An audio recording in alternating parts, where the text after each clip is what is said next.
पितृपक्ष में तर्पण और श्राद्ध की आसान विधि, जाने पूरी जानकारी। भाद्रपद मास की कृष्ण पक्ष की अमावस्या इस साल 22 अगस्त दोपहर 11:57 से शुरू होकर 23 अगस्त की सुबह 11:37 तक रहेगी। अमावस्या का मध्यकाल सबसे शुभ माना जाता है, इसलिए पिठोरी अमावस्या आज 22 अगस्त को ही पूरी विधि और नियमों के साथ मनाई जा रही है, जब पितरों की पूजा और श्राद्ध किया जाता है। भाद्रपद माह की अमावस्या को ही पिठोरी अमावस्या कहा जाता है।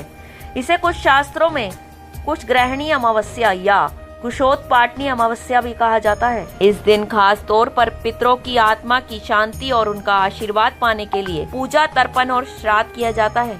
मान्यता है कि इस दिन पितरों का विधिवत श्राद्ध करने से उनकी आत्मा को शांति मिलती है और वे पूरे साल हमारे लिए प्रसन्न रहते हैं। पिठोरी अमावस्या पर महिलाएं अपने बच्चों की लंबी उम्र और परिवार की खुशहाली के लिए व्रत भी रखती हैं।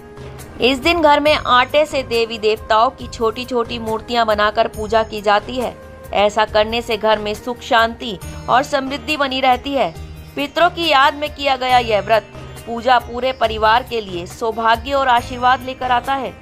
इस व्रत से जुड़ी पौराणिक कथा के बारे में भी जान लेते हैं, जिससे पितरों की तृप्ति से आशीर्वाद मिलता है। पुराणों में एक कथा आती है महाभारत काल की। कहते हैं अर्जुन का पुत्र अभिमन्यु वीरगति को प्राप्त हुआ था। जब पांडव कुरुक्षेत्र युद्ध के बाद दुखी थे, तब श्री कृष्ण ने उन्हें समझाया कि पितरों की शांति के लिए श्राद्ध और तर्पण अवश्य करना चाहिए। श्री कृष्ण ने युधिष्ठिर को बताया कि पितर प्रसन्न होते हैं तो समस्त देवता भी प्रसन्न होते हैं, और यदि पितर नाराज हो तो देवताओं की पूजा भी निष्फल हो जाती है। कृष्ण के मार्गदर्शन में पांडवों ने गंगा के तट पर विधिवत पिंडदान और तर्पण किया। तभी आकाशवाणी हुई कि आज पितर तृप्त हो गए हैं, अब तुम्हारे वंश की रक्षा होगी और समृद्धि भी बनी रहेगी। इस कथा से यह सिद्ध होता है कि पितृ श्राद्ध केवल एक कर्मकांड नहीं, बल्कि पूर्वजों के प्रति कृतज्ञता और श्रद्धा है। जब हम उन्हें याद करते हैं, उनका आदर करते हैं, तो वे भी हमें आशीर्वाद देते हैं और हर संकट से रक्षा करते हैं। इस व्रत की और इससे संबंधित पूजा की परंपरा क्या है, यह भी जान लेते हैं। पिठोरी अमावस्या के दिन माताएं अपने बच्चों की लंबी उम्र के लिए और सुख समृद्धि की कामना के लिए व्रत और उपवास रखती हैं। इस दिन महिलाएं आटे से देवी देवताओं की प्रतिमाएं बनाकर घर में पूजा करती हैं।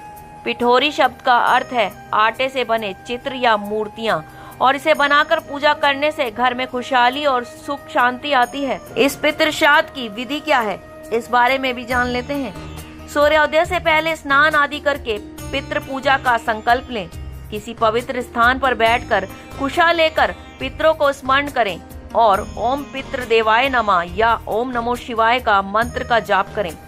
तांबे या पीतल के पात्र में जल, तिल, चावल, पुष्प और कुशा डालकर हाथ से अर्पित करें। फिर जल को दक्षिण दिशा में छोड़ते हुए पितरों के नाम का उच्चारण करें। इसके बाद पके हुए चावल, तिल और घी मिलाकर गोल पिंड बनाएं और इन्हें पितरों को अर्पित करें। व्रत से संबंधित धार्मिक मान्यताएं और उसके लाभ भी जान लेते हैं। पितरों को प्रसन्न करने से घर में विवाह, संतान, व्यापार और स्वास्थ्य संबंधित समस्याएं दूर होती हैं। पितृ श्राद्ध से पूर्वजों की आत्मा संतुष्ट होती है और वे पूरे परिवार को सुरक्षा और आशीर्वाद देते हैं। इस दिन किया गया दान और व्रत अगले जन्मों के लिए भी पुण्य फलदायी माना गया है। तो दोस्तों, हम ये कह सकते हैं कि पिठोरी अमावस्या सिर्फ एक धार्मिक परंपरा नहीं है, बल्कि यह हमारे पूर्वजों के प्रति कृतज्ञता और सम्मान व्यक्त करने का भी दिन है। इस दिन व्रत, तर्पण और दान करने से न केवल पितरों की आत्मा को शांति मिलती है, बल्कि पूरा परिवार उनके आशीर्वाद से सुख, समृद्धि, लंबी उम्र और खुशहाल जीवन बिताता है।